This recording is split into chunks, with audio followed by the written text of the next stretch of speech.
Hello. This week I am coming to you from Munich, Germany. Some might say I was on vacation, but I like to say I am mining experiences for my own performances as an actor. This week's readings by Margolin and Lobdell were very informative for me. First, with Margolin, I found it very interesting that the first exercise that she described, where she had to recite text as neutrally from the play, and then when the teacher would say change, she would have to shift into a personal anecdote, a personal experience of hers.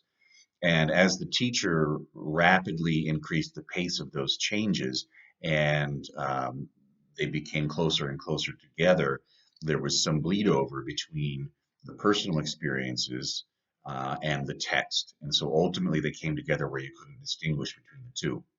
And I think that's the goal of every actor, right? Is to have your performance as a character indistinguishable from what would happen to a person in that situation in real life.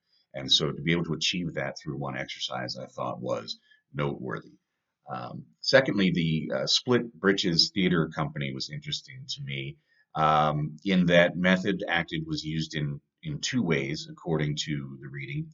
First is the two characters playing the I believe Appalachian women or West Virginia women who were lesbians and existed in a time and place where lesbianism wasn't recognized as something that was legitimate or real. And so, because the two actors were lesbians, then they were able to inform that performance directly from their own experiences with whatever difficulties they had dealing with their sexuality as they grew. The other way method was used in that theater company, specifically for that play, was for Margolin herself to be able to play a much older character without makeup to age her physically or visually, but by imagining what common emotions and motivations she might have with somebody who was that age in that circumstance. And so she was able to give a realistic performance, even though the actor was significantly younger than the character. And finally, the anecdote of the vacuum sales lady, while I found very funny, is also very informative of the effectiveness of method acting.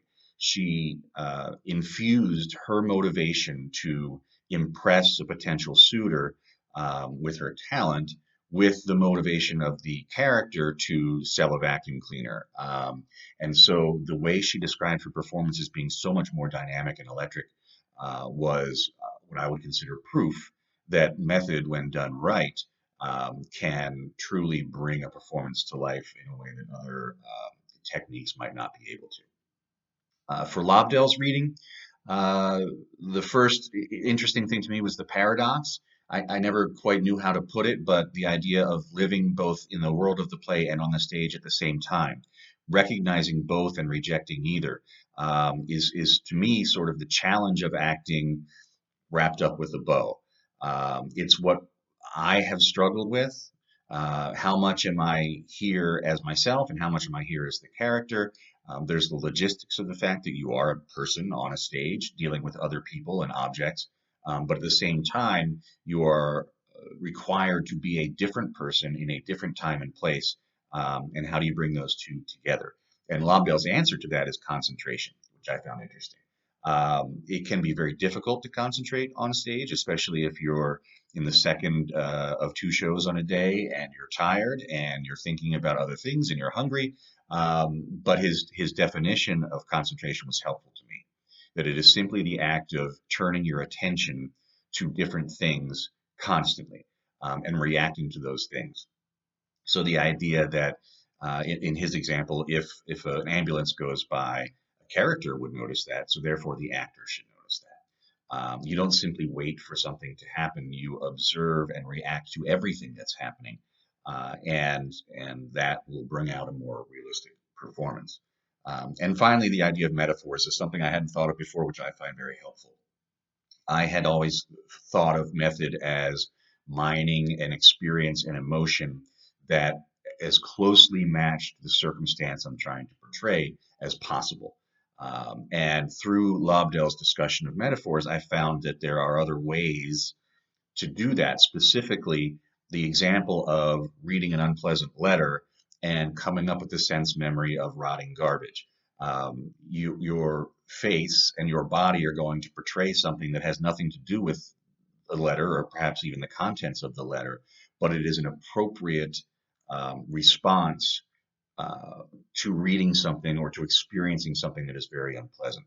So that opened up a lot of doors for me. This idea that I can mine other circumstances and emotions as long as they line up with the circumstances and emotions of the character and what they're going through. It doesn't necessarily have to be apples to apples. So I found that, as I said, very helpful. So great readings this week. I appreciate your attention and look forward to next week's video. Thanks.